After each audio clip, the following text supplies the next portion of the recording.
everybody, welcome back to the channel. I'm your host, Dr. Nick, and welcome back to the 90s Guys Show. Today's topic is something I've been wanting to talk about for a little while, and that is how I became a Hulkamaniac, a fan of Hulk Hogan. It started when I was about 5 years old, and I was sitting in the living room with my brother, and I wasn't sure exactly what was on TV. But I sat down in one of those little yellow kid chairs, those little take chairs, and sat down next to my brother. And on the TV was what I later found out, Saturday night's main event. And it was Hulk Hogan and Big Boss Man. Hulk Hogan has always been a favorite of mine due to the fact that the music was always catchy. The gimmick itself, you know, the say your prayers, take your vitamins, the promos that he would do, it was the charisma and the energy that he put into it, the hulking up after he got, you know, beat up in the match, the red and the yellow colors, you know, just the whole patriotic thing. He was very much targeted towards, you know, positive messages for kids, especially then, you know, and whether you like, you know, the traditional red and yellow, the black and white NWO, you know, there's a lot of people, of course, were shocked when he turned heel in WCW. And, you know, you could see some of my figures of Hulk Hogan. I've got a ton of them, you know, LJN, Hasbro's, Mattel, Jakks, you name it. But even from the beginning of, you know, his earlier days in WWF, and then when he moved into, you know, WCW, I was a fan of him then. Not so much the TNA Impact days, but, you know, when he went to WCW, it was a whole different ball game. You know, it was different people that he faced. It was relatively the same type of gimmick. You know, you still had the red and the yellow. A little bit different. The music was a little bit different. But it was the same type of, you know, gimmick. You know, where there would be, you know, really big monsters, opponents that he would have to take down, and he would always be victorious. You know, he had those really intense promos of yelling and, you know, telling, you know, his opponents, you know, what you gonna do when Hulkamania runs wild on you, brother? I went to the Hogan's Beach shop in Orlando, which was really cool. I got a lot of, you know, Hulk Hogan merchandise, which was really nice to see. I saw some really cool artifacts from his career, like some of the title belts, the war bonnet that was in the case when you first walk in. They also had one of the larger Hulk Hogan statues. So it was really cool to see a lot of those things. You know, of course, there was the controversy that went on where he got recorded saying some, you know, rather disparaging remarks. And, you know, it was wrong. We all make mistakes. And he was, you know, welcomed back in the good graces of the WWE, but he was kind of excommunicated there for a long time. But I think the biggest part of it was how he was so larger than life. And that's how a lot of those characters were.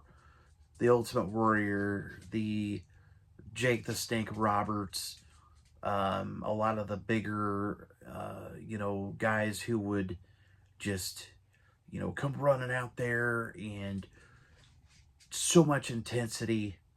And I think that's what was so appealing to my generation. You know, the flexing the muscles, and, you know, good overcomes evil, you know, that type of thing. And it hit at a really big time, especially with the Hulk Hogan Rock and Wrestling connection.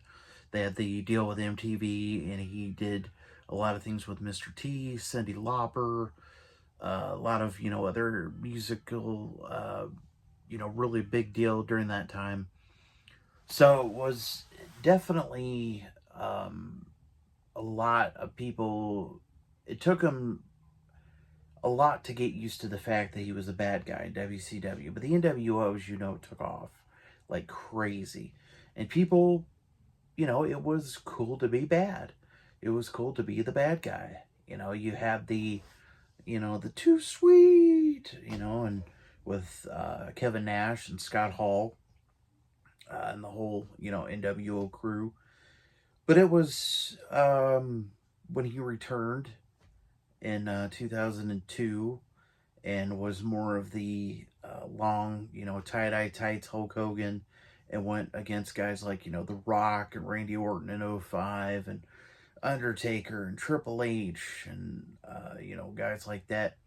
It was his second run in WWE. And I did like it.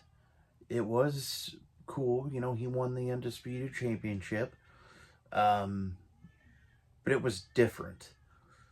And of course, now Hogan apparently cannot feel much of his back anymore due to all the surgeries that he's had. I mean, he's been through many, many years of matches with really big guys. Apparently when he body slammed Andre, he messed up his back really bad. Some of his legendary feuds with Mr. Perfect, Ravishing Rick Rude, I think. I don't know if he did anything with Rude or not. Maybe I'm wrong. Sometimes I forget, but he had, King Kong Bundy, Big Boss Man. I think he also had a pretty good program with, Ted DiBiase when he was with Money Inc. And of course, he originated in the AWA before that. Started in Rocky as Thunderlips. Multiple, TV show, Thunder in Paradise, movies like Mr. Nanny, Suburban Commando. He was everywhere. He even did his own musical album. Hulk Hogan, and I think it was the Hulk Hogan and the Wrestling Boot Band. He was a musician for a long time. Postomania, that kind of a failed venture of a restaurant. The Thunder Mixer, which apparently he was given the opportunity to do the George Foreman Grill before George took it. And he ended up taking the Thunder Mixer, which obviously did not work out very well. But there's a lot of reasons why people dislike Hulk Hogan. I get it. I've always been a Hulkamaniac. I was when I was a kid. I would love to meet him one day. I hope I do. I hope I get the opportunity to meet him. I've followed his career for the majority of the time that he's been in wrestling. I will still be excited, anytime Mattel comes out with, a figure or, something like that, or a t-shirt from WWE Shop. But yeah, it was, Hulk Hogan came out of a time in wrestling that was just super hot. You had Macho Man Randy Savage, Ultimate Warrior, Jake the Snake Roberts, Honky Tonk Man, Legion of Doom, Demolition. These guys were larger than life, and as many people dislike Hulk Hogan for, kind of not really losing that much, especially at the beginning.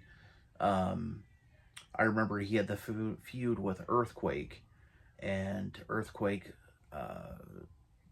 beat him down and sat on him, and was it the end of Hulk Hogan? Was it the end of Hulkamania? But I think, especially with the fact that we've, all of us, especially in my generation, have gotten so much older, we look back and we go, wow, it's amazing to think that, guys like Ric Flair and Hulk Hogan and, guys of that generation, the Sheik, even, newer guys like Triple H and The Rock, they're all aging. They're all getting up there. So if you have the opportunity to meet these guys, to go to a convention, or get something signed, do it. It is amazing.